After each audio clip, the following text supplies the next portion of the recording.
insult anybody, so I'm not going to use actual names, but his name rhymes with fat cunt. This motherfucker's ruining my life. Yeah, I've been spending a lot of time with a tall New Zealand guy for the last few months, and it sucks. You know what it's like? It's like being best friends with a unicorn. Everyone's like, oh my god, look at him! And you're like, yeah, look at him. He's got a fucking horn. Get over it. It's like walking through Disneyland next to Mickey Mouse. Right? I'm fucking invisible. And it's fine, it's fine. Like, oh, it's Thor. He's the god of thunder. The god of stealing thunder. Alright? Do I sound bitter enough? Because I am. Honestly, steals thunder, steals jokes. All the time, retarded pussy. Come on, man. I'll say something, and it's kind of funny, but he shows up with his superior height and foreigner accent, and it's fucking 10 times funnier than what I said. Last weekend, this is a true story, last weekend, he was at a party, I think it must have been a phone party, and I woke up and he's talking to these girls all about how he can never decide which dessert he wants to have. Jalebi or gulab jamun? Gulab jamun meals. I apologize to those who don't get that joke. It's not important. No, there are perks though to being friends with Matt. Oh, I mean, whatever his name is. Thor, the god of thunder. Everywhere we go, and I mean this literally, everywhere we fucking go, girls come out of the woodwork, which I don't even know what woodwork is, but we'll get to that later. They come out of the woodwork, and they all want to get their photos taken with Matt. Because they're like, oh yeah, we gotta get a picture with Thor, oh, do this. But I'm talking about dozens of girls, all the time, right? They're always coming to flock to us. And I am getting really good at taking pictures. Huh? So there's that. That's a plus! I now realize, and it hurts, I now realize what the hot girl's ugly fat friend feels like.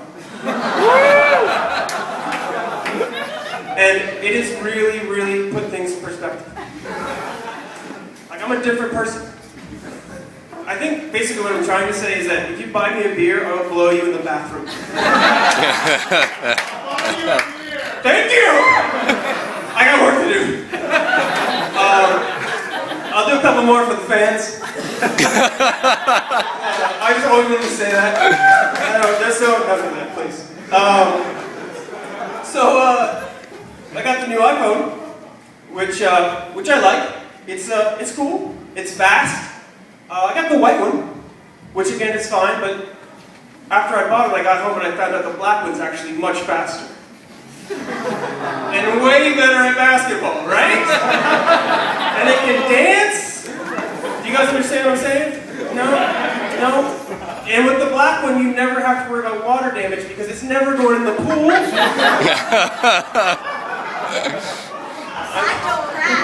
I'm really sorry.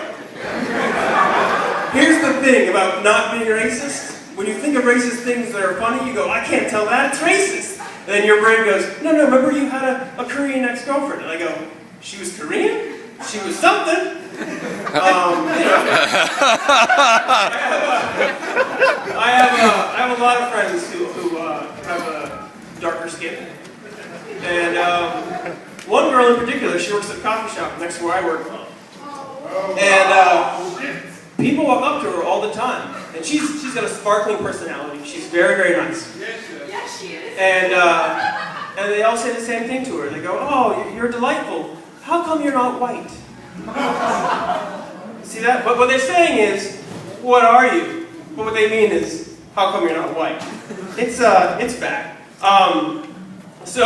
Sorry, actually, I blew that one for you. That's what you get for trying to tell someone else's joke. By the way, FYI, never gonna happen again. What was I talking about? Oh yeah, my Korean ex-girlfriend. Alright, we broke up not because I was racist, but because she was always going on about how she couldn't trust me. And I'm like, oh sure. All of a sudden, I'm not trustworthy because you pick a shitty Facebook password, right? It was easy. I guessed it in like 5 tries. She was weird. She had a real strange way with words. She would say things that just were a little bit off. I remember the day we broke up, she was super pissed off, and I was walking out of her apartment, and she yelled out the window. She goes, "Why don't you go suck your own dick to death?"